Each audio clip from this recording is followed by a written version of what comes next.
decided to continue with that idea, and they introduced.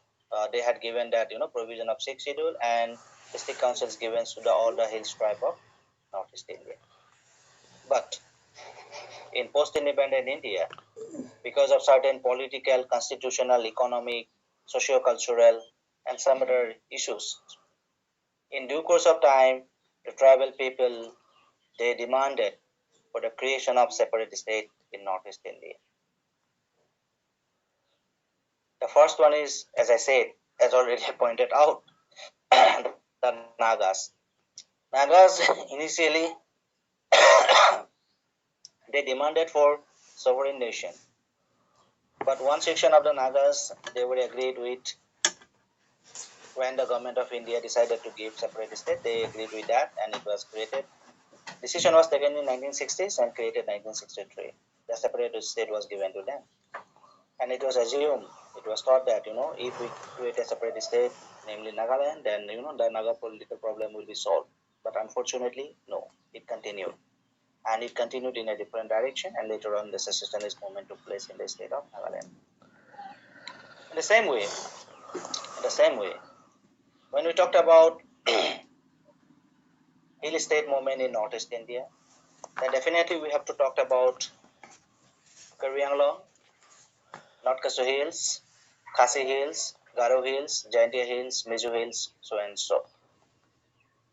Immediately after independence, the political conflict, it was started between the Hills tribe and mainstream Assamese people. It was a political conflict because Didan Assam, I'm talking about in Didan Assam, the Assamese were the ruling elites, ruling class. And the tribals of hills, they had a fear in their mind that, that they are getting the less opportunities and they are becoming less privileges in Didan Assam. And issues were coming up related with administration, related with political rights, constitutional rights, and of course, one important issue is language.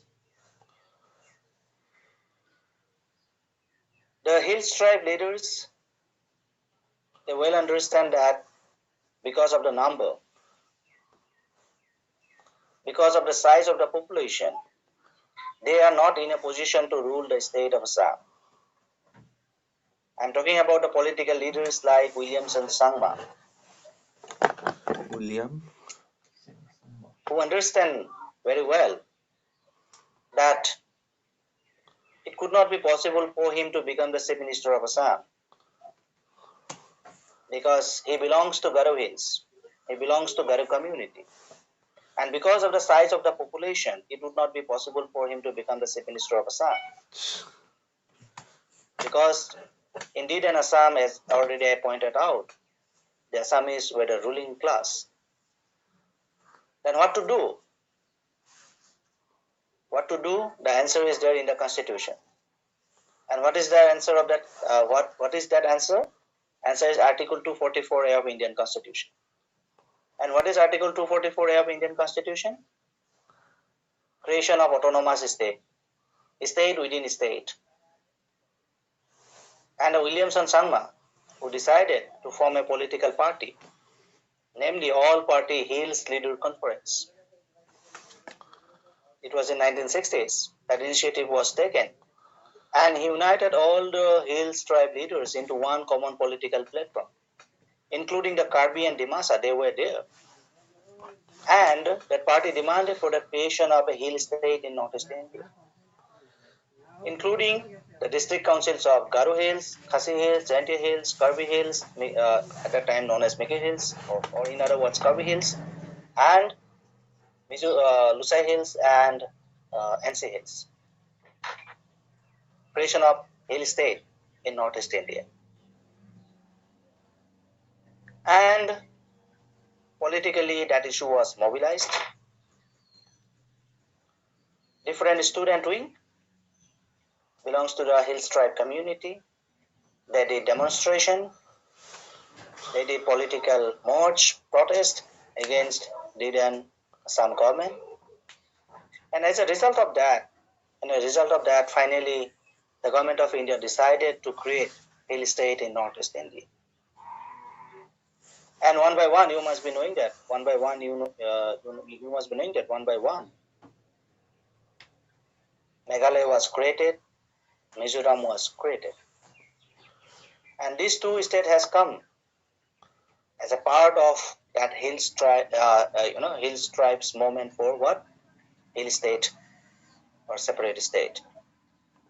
Arunachal was not a part of it. Arunachal was later on created as a separate state, keeping in mind about strategic importance because we are sharing international borders with China, and it is very difficult to administer everything from the then capital of Assam, that is in Shillong. So it is very, very difficult to control everything from Shillong at that point of time, and therefore it was decided to create a separate state, namely Arunachal, so that we can have a separate administrative setup in Arunachal to deal with the international issues or border issues that we are sharing with China.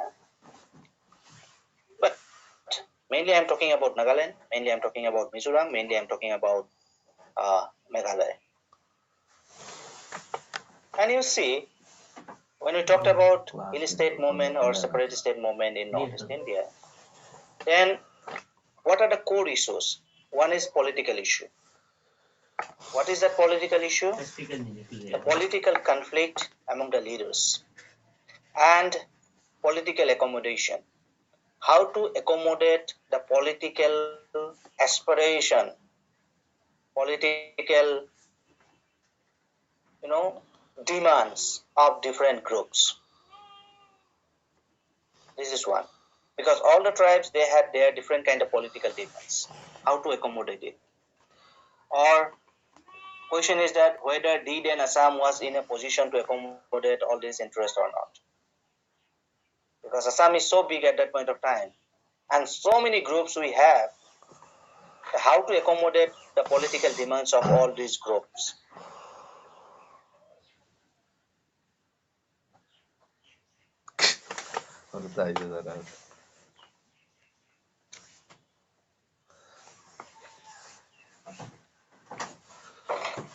Then, second is constitutional. As already I said, there are certain provisions in our constitution. And the emerging middle class among the tribes, when they come to know about the provisions of the constitution, particularly Article 244A of Indian Constitution, when they came to know about that, then they capitalized and utilized that particular provision of Indian Constitution and mobilized their fellow ethnic people, and they appealed their ethnic people that you should come forward because Constitution has given this right to us, and if we mobilize our people, then under the provision of this particular provision of Indian Constitution, we may get a separate state or we may get an autonomous state. Then next point is economy. And of course, if we do a comparison between the hills and the plains, then obviously we know that the plains areas are more developed in comparison to the hills. And because of that, the hills people, they had a feeling of relative deprivation. They had a feeling like, the plains people are getting more facilities, the plains people are getting more opportunities, the plains people are getting all the privileges. And the plains people have been depriving them from different, things. So relative deprivation it was there. Like Khasi, Naga, Mizo, Garo, Karbi, they had that feeling that, they are deprived community. And it was believed that if they get a separate state, then they may think about their own part of development. Then socio-cultural issues were there. You must be knowing that. Not only during the time of colonial period, the Christian missionaries played a very significant role. Even in post-independent India, also during the time of hill state movement, the Christian missionaries played a very, very significant role. Because Though we are saying that Northeast India is united and all these are brothers and sisters, but socio-cultural differences are there between the plains and the hills. And some of the organization, association, political parties, in the name of identity politics, in the name of cultural identity, they mobilize the people against each other. It was stated that, to protect their socio-cultural interest, socio-cultural rights, cultural identity, they should get a separate state. And that moment was done.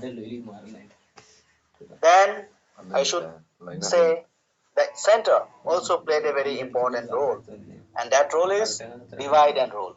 Divide the people of Northeast India on ethnic line, because if the people of Northeast India become united and stand together as one, then it would may become a big challenge for the government of India. So what to do? Divide the people of Northeast India on ethnic line and say that you are the Naga, you are different from the Samis. You are Mizu, you are different from the Khasi. You are Khasi, you are different from a Chakma. You are a Chakma, you are different from the Boro. You are a Boro, you are different from the Karbi.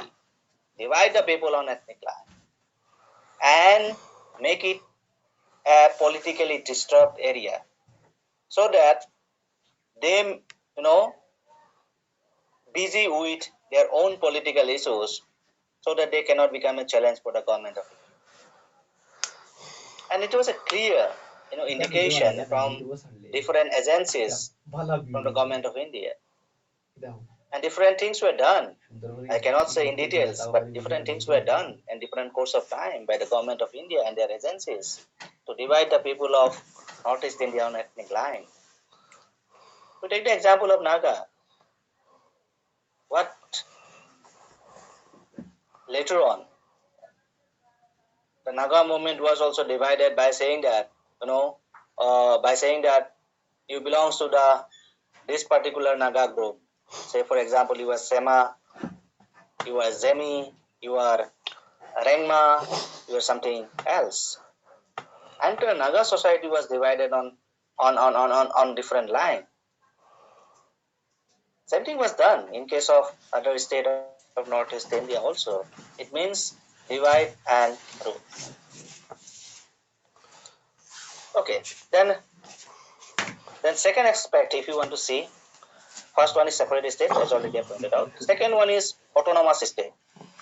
Particularly right now, if we have to talk about the tribals movement in Northeast India, then I can talk about Karbi Anglong and Nancy Hills. Since 1985 onwards, they have been doing demonstration, protest movements for what? For autonomous state under Article 244A of Indian Constitution. And this is quite interesting. Why I'm telling you interesting? Because when that hill state movement was going on, I'm talking about 1960s, okay, when that movement was going on, and the Karbis and the Dimasa, they were part of that hill state movement. And when the government of India decided to create a separate state, namely Meghalaya, it was suggested to them, I mean to say, the government of India suggested the Karbi leaders and the Dimasa leaders to join with the proposed Meghalaya, because they were part of that movement. And they were part of movement by saying that they belongs to the Hills tribe community, and therefore they have a moral support with this Hill state movement. But when it was stated, and when it was suggested that you join with the proposed Meghalaya, suddenly, the Kirby leaders and the Dimasa leaders, they refused to join with Meghalaya. And they stated that no, they don't want to join with Meghalaya, they want to remain with Assam. Why? Since 1960s, you have been doing a movement and you were part of that hill state movement. And suddenly in 1970, you understand and you realize that you want to stay with Assam. Why? That is because the political leadership of Karbi Anglong and NC Hills, they come to know that in the proposed new state, separate state, the Christian will be the majority. And the Karbis and the Dimasa, mostly they belongs to the Hindu community. And they will become religious minority in the proposed Meghalaya and Mizoram. Because the Christian tribals will be the majority. They will be the ruling class. They will be the ruling elites. And the Karbi and Dimasa will be the religious minority in the proposed Meghalaya and Mizoram. And therefore, you refuse to join with Meghalaya and you played a very safe role. Safely played. And you stated that you want to stay with Assam. But when it was decided, Government of India accepted it, agreed it, okay, remained with Assam. And it was in 1970s. And after 10 years, again you realize that, no, you have done a mistake. You committed a mistake. And you start another movement by saying that, no, we want to stay with Assam, but we want a separate state within a state. So Autonomous State Demand Committee was formed under the leadership of Holiram Terang, Jayanta Rongpi, and some other, important political leaders were there. And you people demanded that we need a separate state under the provision of Article 244A of Indian Constitution. No autonomous state, no rest. That is the popular slogan. No autonomous state, no rest.